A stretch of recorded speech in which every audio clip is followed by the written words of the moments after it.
Well, in South Florida now, officials are working to eliminate an invasive species with furry robots. Yeah, these are solar-powered bunnies. They look, they move, they even smell like the real animal. Desperate officials made a gamble that seemed insane. They built robotic rabbits, each costing $4,000, designed to lure the giant snakes into traps, heat sensors, synthetic scent, twitching ears. For 2 days, it worked brilliantly. Then the alligators found them. What happened next wasn't just unexpected. It accidentally revealed the python's greatest secret, a hidden weakness that would change everything. Florida's Everglades stretch across roughly 1.5 million acres of wetland wilderness in the southern part of the state. Deploying robotic rabbits to help capture invasive Burmese pythons in the Everglades. At first light, when the sun rises over this vast expanse, the landscape transforms into something almost otherworldly. Shallow water reflects the sky like an enormous mirror, while sawgrass sways gently in the breeze. Herons stand motionless along the water's edge, waiting patiently for their next meal. To the casual observer, it looks like an untouched paradise, a place where nature still operates according to its own ancient rhythms. But beneath this serene surface lies a crisis that has been building for decades. The Everglades, one of the most unique ecosystems in North America, is facing an invasion unlike anything wildlife managers have encountered before. This isn't a story about pollution or urban development, though those problems exist here too. This is about a living, breathing threat that has fundamentally altered the balance of life in these wetlands. The Burmese python, a massive constrictor snake native to the jungles of Southeast Asia, has established itself as the dominant predator in an environment where it has no natural enemies. The irony is that this ecological disaster wasn't caused by some unpredictable natural event. It was entirely preventable, the direct result of human decisions made thousands of miles away from the steamy swamps of South Florida. During the 1980s and 90s, the exotic pet trade in the United States was booming. Americans were purchasing all sorts of unusual animals to keep in their homes, and baby Burmese pythons were among the most popular choices. When these snakes are young, they're genuinely beautiful creatures. Their scales display intricate patterns of brown and gold, and they're small enough that a child could easily hold one in both hands. Pet stores marketed them as manageable, interesting alternatives to traditional pets like dogs or cats. What the sellers often failed to emphasize, or what buyers simply didn't want to believe, was how dramatically these snakes would grow. A Burmese python doesn't stay small for long. Within just a few years, many of these pets reached lengths of 15 to 20 feet. Some grew even larger. At that size, they're not just big, they're incredibly powerful. A fully grown Burmese python can overpower and consume prey as large as a deer. There are documented cases of these snakes killing alligators that were over 6 feet long. Suddenly, the cute pet that seemed like such a novelty had become a genuine problem for unprepared owners. Many people who found themselves with a massive snake in their home faced a difficult choice. Zoos and animal sanctuaries were already overwhelmed with similar requests and couldn't take every unwanted python. Keeping the snake meant dedicating significant space, money, and effort to housing a potentially dangerous animal. So owners began making a choice that seemed easy at the time but would have devastating long-term consequences. They released their pythons into the wild, often into nearby canals, lakes, or swamps. They likely told themselves the snakes would be fine, that they'd find their way in nature. What they didn't consider was what those snakes would do to the native wildlife. Then, in August of 1992, Hurricane Andrew slammed into South Florida. It was one of the most destructive hurricanes in United States history, causing billions of dollars in damage and leaving entire communities in ruins. Among the many facilities destroyed in the storm were several reptile breeding operations. These commercial breeders kept dozens, sometimes hundreds, of exotic snakes on their properties. When the hurricane's winds tore through these facilities, an unknown number of Burmese pythons escaped into the surrounding wilderness. Some estimates suggest that dozens, possibly even hundreds of snakes, were released in a single catastrophic event. Those escaped pythons joined the ones that had already been deliberately released by overwhelmed pet owners. For the pythons, the Everglades turned out to be an ideal new home. The climate was perfect. South Florida's warm, humid conditions closely resemble the python's native habitat in Southeast Asia. The endless wetlands provided water and cover, but, most importantly, the Everglades offered an abundance of prey animals that had evolved over thousands of years without ever encountering a large constrictor snake. The raccoons, opossums, rabbits, and birds of the Everglades had no instinctive fear of pythons. They didn't recognize these snakes as predators until it was too late. The pythons also had no natural predators of their own in this new environment. While a large alligator might occasionally kill a python, especially a smaller one, adult Burmese pythons are formidable enough that even gators generally leave them alone. Without anything to keep their population in check, and with unlimited food available, the python population began to explode. Female Burmese pythons are extraordinarily productive. A single female can lay up to 100 eggs at a time. If even a fraction of those eggs survive to adulthood, and those adults then reproduce, the mathematics of population growth become frightening very quickly. Today, wildlife biologists estimate there are tens of thousands of Burmese pythons living in South Florida. Some researchers believe the number could be in the hundreds of thousands, though the secretive nature of these snakes makes an accurate count nearly impossible. What is not up for debate is the impact they've had on the native wildlife. In areas where pythons have become established, small mammal populations have collapsed. Scientific surveys have found that raccoon sightings have declined by more than 99% in some areas. Opossum populations have dropped by a similar amount. Marsh rabbits, once common throughout the Everglades, have virtually disappeared from large sections of the park. The implications of this go far beyond just the loss of a few species. Ecosystems are intricate webs of relationships. When you remove one thread, the entire tapestry begins to unravel. Raccoons and opossums are important scavengers.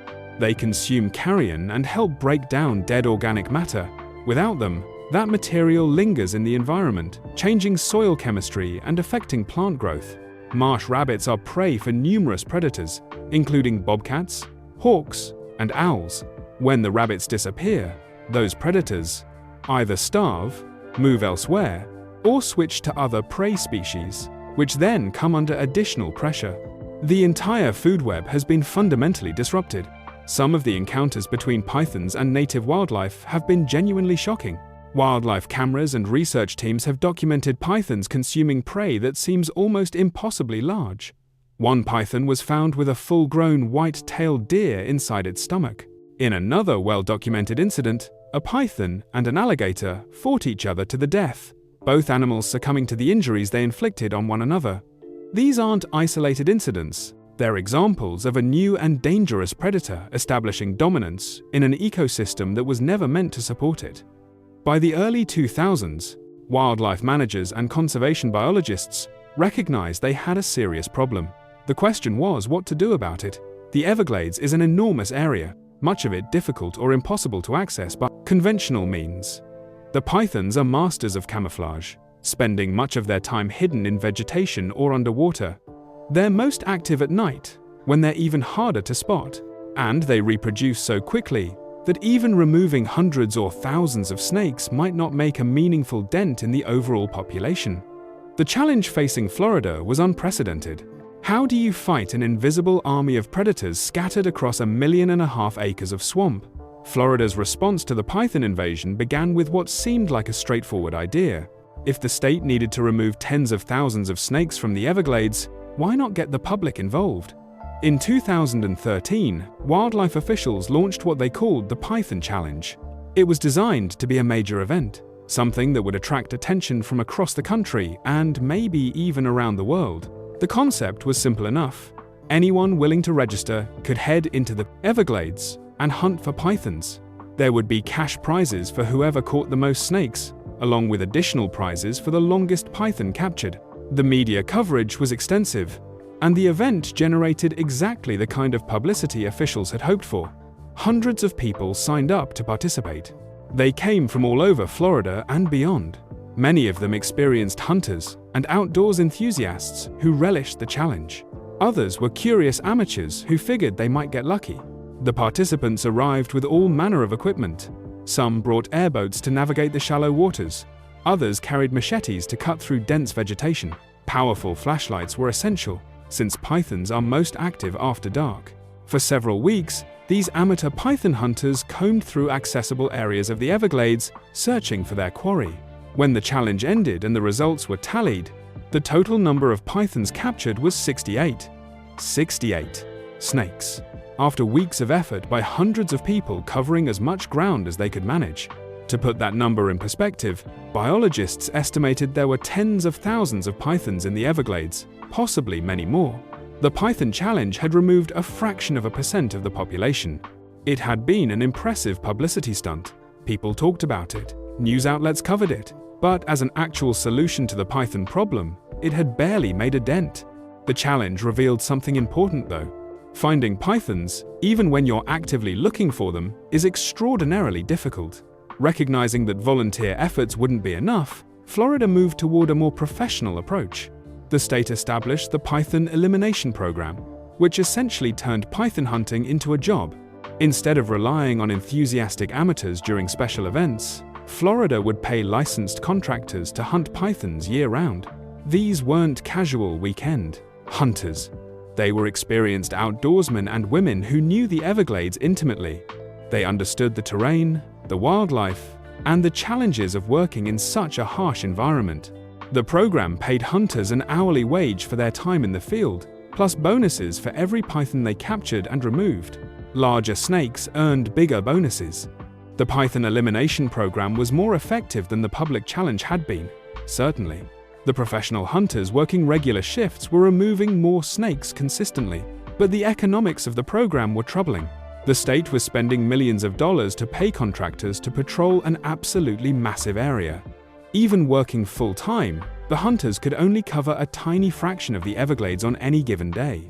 And the pythons they were removing were quickly being replaced by new snakes reaching maturity and by additional pythons being born in the wild. It was like trying to empty the ocean with a bucket. Every python removed was a small victory, but the overall population continued to grow. Wildlife managers tried another approach that seemed promising at first. They called it the Judas snake technique, borrowing the name from the biblical figure who betrayed Jesus. The concept was clever. Researchers would capture female Burmese pythons and implant them with radio transmitters. These snakes would then be released back into the wild.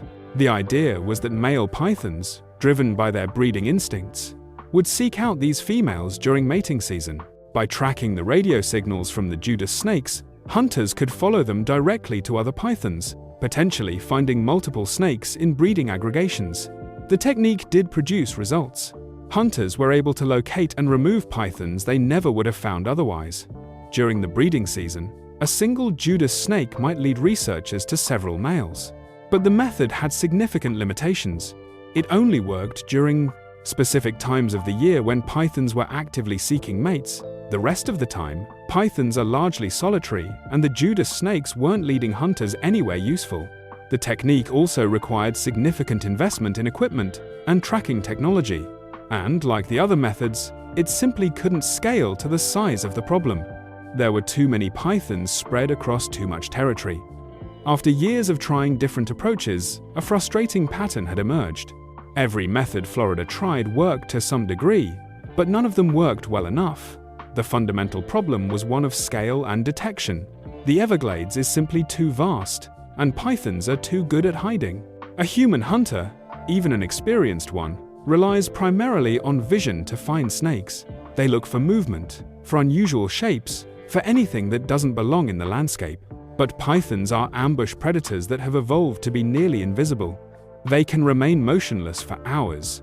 Their camouflage allows them to blend seamlessly into their surroundings. A python could be lying 3 feet away from a hunter and remain completely undetected. This realization led wildlife managers to think about the problem differently. If human eyes weren't good enough to find pythons reliably, what about a different sense altogether? Dogs have been humanity's hunting partners for thousands of years. They can detect things humans simply cannot. A well-trained detection dog can find explosives, drugs, human remains, even certain medical conditions in people. Their sense of smell is roughly 10,000 to 100,000 times more sensitive than a human's. So the question became whether dogs could be trained to smell pythons. The Florida Fish and Wildlife Conservation Commission decided to find out. They started small, with just 2 dogs specially selected and trained for this unique task. The first was a black Labrador retriever named Truman. Labs are known for their friendly temperament and their excellent noses, which is why they're commonly used as detection dogs in various fields. The second dog was a Dutch Shepherd named Eleanor. Dutch Shepherds are intelligent, focused, working dogs, often used in police and military roles. Both dogs underwent months of intensive training to recognize one specific scent, the distinctive musky odor that Burmese pythons produce. This odor is something humans cannot detect at all, or at least not unless they're extremely close to a snake. But pythons leave traces of this scent wherever they've been. It clings to vegetation they've brushed against. It lingers in the mud where they've rested. It hangs in the air along their travel routes. To a properly trained dog, these scent trails are as obvious as painted signs. Truman and Eleanor learned to identify this smell among all the thousands of other scents in the Everglades, from rotting vegetation to alligators to various mammals and birds. When the dogs were finally deployed, in the field, the results were immediately impressive. What might take a human search team hours or even days to accomplish, the dogs could do in minutes. Truman would be working an area, nose down, tail wagging, and then suddenly his entire posture would change. His tail would go rigid. He'd focus intensely on a specific spot. Eleanor would circle an area with her nose close to the ground, then freeze in place, staring at a patch of grass or a tangle of roots. Those were the signals that a python was near. Handlers would move in carefully with their equipment, and more often than not, they'd find a snake that would have been completely invisible to human searchers. In their first few months of operation, Truman and Eleanor helped capture several large pythons that had eluded human hunters for weeks. The dogs were proving that scent detection was a viable method for finding these incredibly well-camouflaged predators. Wildlife officials were thrilled. Finally, they had a tool that seemed genuinely effective. But as the initial excitement faded, the practical limitations became clear. Working in the Everglades is brutal, even for dogs. Summer temperatures regularly exceed 100 degrees Fahrenheit, with humidity that makes the air feel thick enough to cut with a knife. The dogs had to wear special cooling vests to prevent overheating. Their paws needed protection from the sharp edges of sawgrass, which can slice through skin like paper. The swamps are full of hazards beyond just pythons. Alligators are everywhere. Venomous cottonmouth snakes, also called water moccasins, are common. The dogs had to be constantly supervised and protected. But the real problem was simple arithmetic. Truman and Eleanor were 2 dogs. The Everglades covers 1.5 million acres. Even if the dogs worked every single day, they could only search a tiny fraction of that area. To make a real impact on the python population, Florida would need not 2 dogs, but hundreds of dog teams. Each dog required a trained handler. Each team needed vehicles, equipment, and support. The costs would run into the millions, possibly tens of millions of dollars. And even then, it wasn't clear that enough ground could be covered to actually control the python population rather than just remove a relative handful of snakes. The detector dogs had proven something crucial though. They demonstrated that scent was the key to finding pythons. Human eyes failed because pythons were invisible. But to a nose sensitive enough to detect them, pythons left traces everywhere they went. This insight would spark a new and controversial idea. If scent could draw dogs to pythons, perhaps scent could draw pythons to hunters. The success of the detector dogs had proven that pythons could be located by their scent, but it also raised an intriguing possibility. If dogs could follow the smell of pythons to find them, perhaps the process could work in reverse. What if researchers could use scent to lure pythons to specific locations where they could be captured more easily? This line of thinking led scientists down a path that would become increasingly complex and, ultimately, deeply controversial. Biologists began examining what attracted pythons in the first place. Like all predators, Burmese pythons are driven primarily by hunger and reproduction. During the breeding season, males actively seek out females, which was the principle behind the Judas snake program. But for most of the year, pythons are focused on finding their next meal. In their adopted home of the Everglades, pythons prey on whatever they can catch. Small mammals make up a significant portion of their diet, particularly marsh rabbits. which were once abundant throughout the wetlands before the python population exploded. Researchers theorized that if they could position live rabbits in strategic locations throughout the Everglades, pythons would be naturally drawn to them. The rabbits would emit all the signals that trigger a python's hunting instincts. Their body heat, their scent, their movement, all of it would be irresistible to a hungry snake. The key was to protect the rabbits from actually being harmed while still using them as bait. Wildlife managers designed specialized enclosures that would keep the rabbits safe. These were sturdy pens built from materials strong enough to prevent python entry, with secure roofing and floors.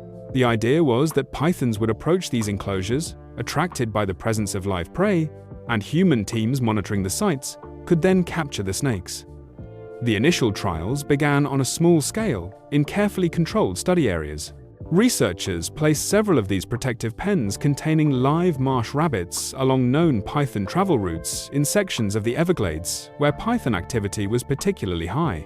The results came quickly and were, from a purely scientific standpoint, remarkably effective. Within days, pythons began appearing near the enclosures.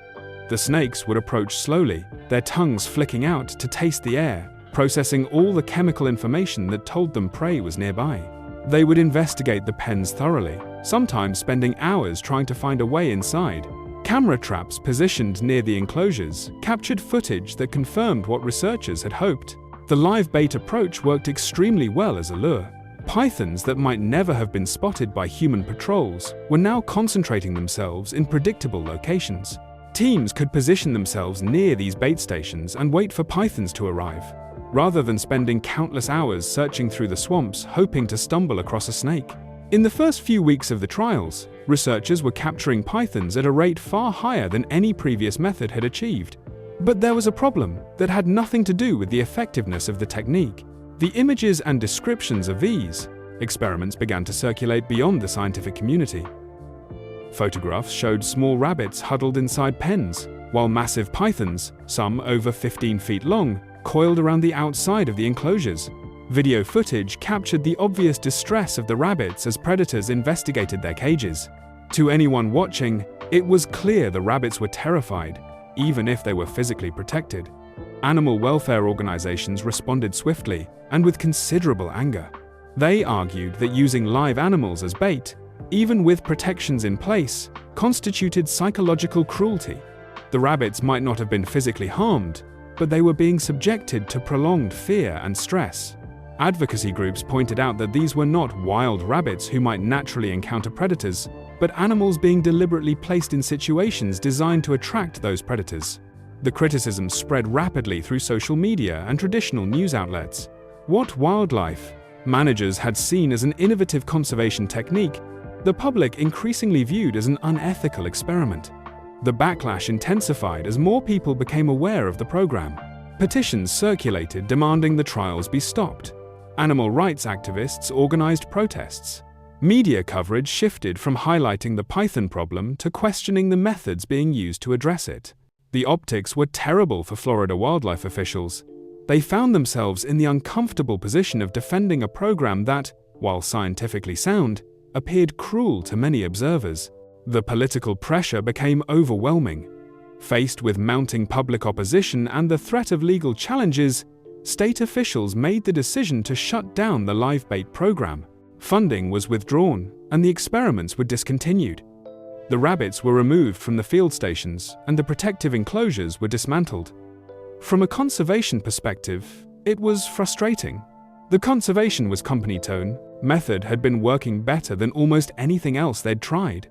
But the ethical concerns and public perception made it politically impossible to continue. Wildlife managers were back to the same fundamental problem: how to effectively lure and capture pythons without resorting to methods that would generate public controversy. This setback led to an unusual collaboration between wildlife biologists and engineers. If live animals couldn't be used as bait due to ethical concerns, perhaps technology could provide an alternative.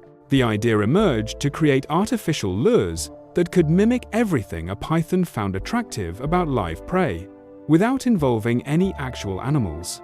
It would need to replicate the heat signature of a living mammal, produce a convincing scent, and possibly even simulate movement. The project was ambitious, and would require significant funding and expertise.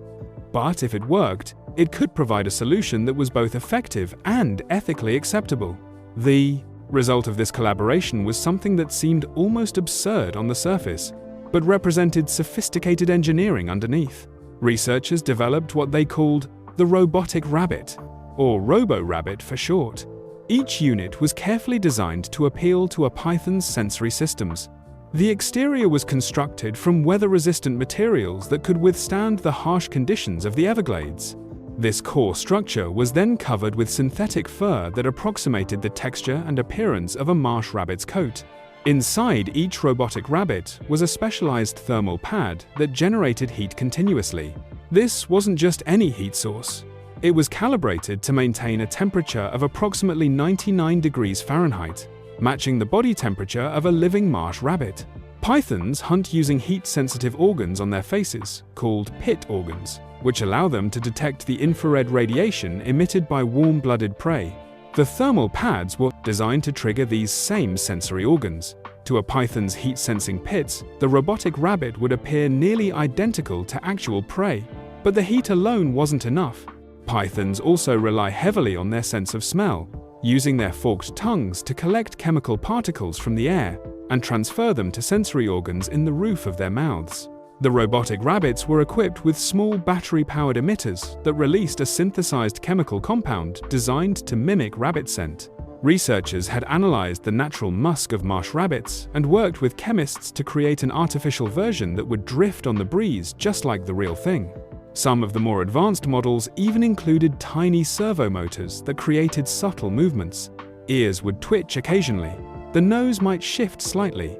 These small motions added another layer of realism that could catch a python's attention. The technology packed into each robotic rabbit was impressive, but it came at a cost. Each unit required approximately $4,000 to build. That price tag included not just the lure components, but also sophisticated monitoring equipment. Hidden inside each robot was a motion-triggered camera system and a wireless transmitter. When something approached the decoy, sensors would activate, and the camera would begin recording. Simultaneously, the transmitter would send an alert to biologists stationed at monitoring locations, sometimes miles away. Small solar panels mounted on or near each unit kept the batteries charged, allowing the robots to operate continuously for weeks without maintenance. The deployment strategy was carefully planned. Wildlife managers selected 120 locations throughout the Everglades where python activity was known to be particularly high. These were areas where previous capture efforts had been successful, or where trail cameras had documented python sightings. The robotic rabbits were placed inside protective pens similar to those used in the live bait trials. These enclosures weren't designed to trap pythons, but rather to anchor the expensive robotic units and protect them from weather and minor damage. The pens were positioned to maximize visibility and scent dispersal while still being accessible to monitoring teams who would need to respond when alerts came through. When the first wave of robotic rabbits went online, nobody knew quite what to expect. Would pythons actually be fooled by artificial lures? Would the heat signatures and synthetic scents be convincing enough to trigger their predatory instincts? The answers came remarkably quickly. Within the first 48 hours of deployment, alerts began flooding into the monitoring stations. Field cameras captured extraordinary footage of the robots doing exactly what they were designed to do. Large pythons, some exceeding 15 feet in length, approached the robotic rabbits with clear interest. The snakes would pause at a distance, tongues flicking rapidly as they processed the chemical signals in the air. Then they would move closer, their heat-sensing pits confirming what their sense of smell had already suggested. Prey was nearby. The pythons responded just as they would to actual prey. They struck at the robotic rabbits, their mouths opening wide to grab what they thought was food. Some pythons began constricting the robots, coiling their powerful bodies around the decoys in the characteristic killing embrace they used to suffocate prey. The footage was remarkable. The artificial lures were working even better than researchers had hoped. Teams mobilized quickly when alerts came through, moving to capture sites to extract the snakes while they were focused on the robots. In the first 2 days alone, dozens of pythons were captured at locations that would have required weeks of traditional hunting to cover. It appeared the robotic rabbit program was going to be a massive success. And then, On the third day of the deployment, something unexpected happened. An alert came through from a monitoring station near a deep-water canal in the southern section of the deployment zone. The biologist reviewing the camera feed expected to see another python approaching the decoy. Instead, the screen showed something much larger moving through the water. It was an American alligator, approximately 12 feet long, and it was heading directly toward the robotic rabbit with unmistakable purpose. The gator had detected the same signals the pythons were responding to: heat, scent, the suggestion of vulnerable prey. To an alligator, all of that meant one thing: food. What happened next took only seconds. The alligator exploded out of the water in a violent rush. Its jaws, capable of exerting thousands of pounds of pressure per square inch, closed around the $4,000 robotic rabbit. There was a sickening crunch of breaking components and tearing synthetic fur. The gator thrashed its head back and forth, the way alligators do when killing prey, and the robotic rabbit was destroyed. When the animal finally lost interest and swam away, all that remained were scattered pieces of expensive technology floating in the water. That single incident turned out to be just the beginning of a much larger problem. The robotic rabbits, it seemed, were attracting everything. The alligator attack on that first robotic rabbit wasn't an isolated incident. Over the following days and weeks, the pattern repeated itself across multiple deployment sites throughout the Everglades. Alerts would come through to the monitoring stations, and biologists reviewing the camera feeds would discover more alligators investigating, attacking, and destroying the expensive decoys. Some of the gators were smaller, in the 6 to 8 foot range, but others were massive specimens exceeding 12 or even 14 feet in length. The problem wasn't just that alligators were destroying the robots, though that alone represented a significant financial loss. Each destroyed unit meant $4,000 down the drain, plus the cost of deploying a replacement. But the more serious issue was what the alligator presence was doing to python behavior. Wildlife researchers have long understood that pythons and alligators exist in a complicated relationship in the Everglades. They're competitors, both filling similar ecological roles as top predators. While adult pythons are large and powerful enough that most alligators won't bother them, the snakes are still cautious around these ancient reptiles. What the robotic rabbits had inadvertently done was create a series of focal points throughout the swamp that attracted both species simultaneously. The heat signatures, the synthetic scent, the subtle movements, all of these signals were triggering predatory responses in alligators just as effectively as they were in pythons. Alligators, learning that these locations offered what appeared to be easy pickings, began patrolling them regularly.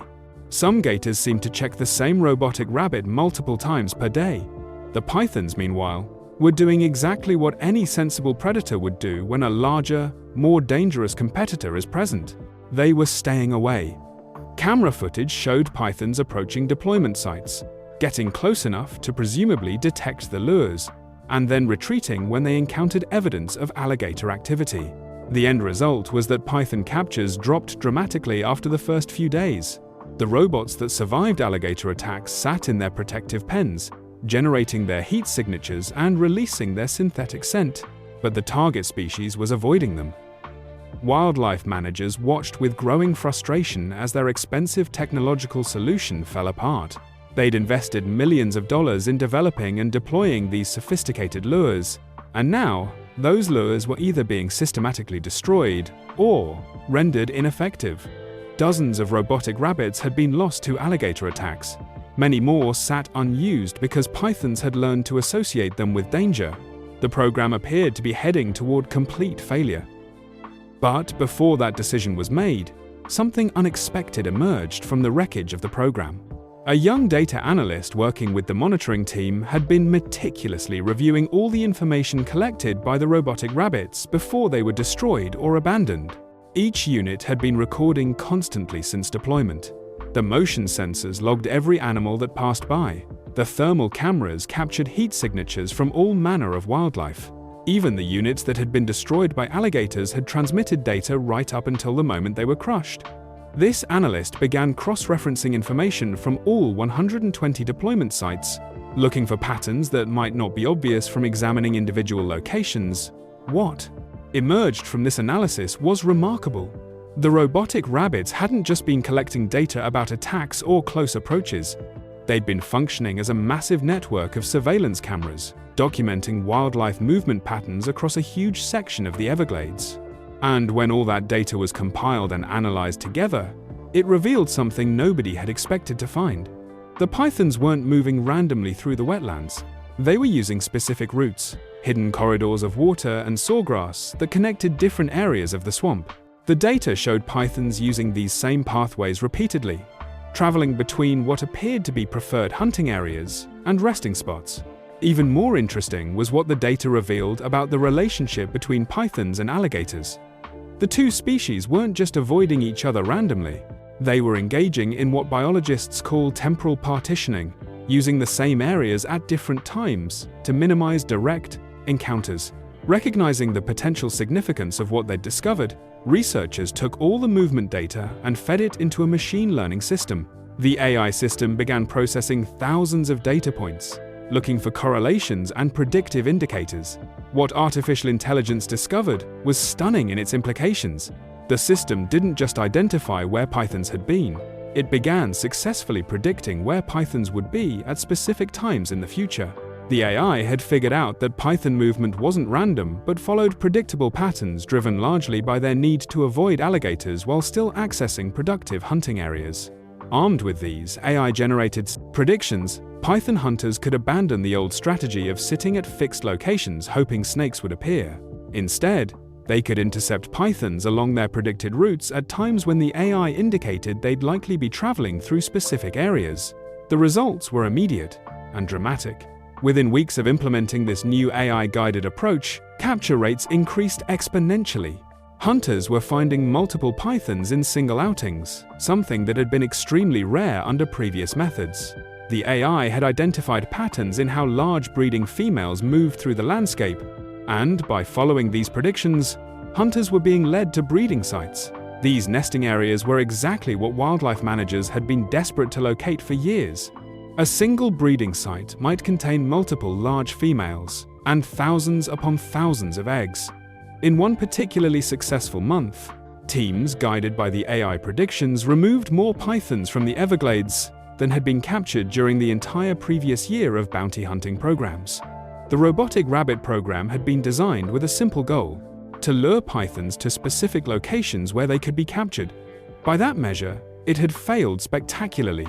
But in failing at their intended purpose, the robotic rabbits had succeeded at something far more valuable. They'd gathered the data necessary to understand python behavior at a population level. They'd revealed the hidden structure underlying how these snakes moved through the Everglades. The expensive robots being crushed in alligator jaws had seemed like a disaster at the time, but those robots had been transmitting crucial data back to the monitoring stations right up until their final moments. That intelligence had ultimately proven more valuable than their intended function as lures.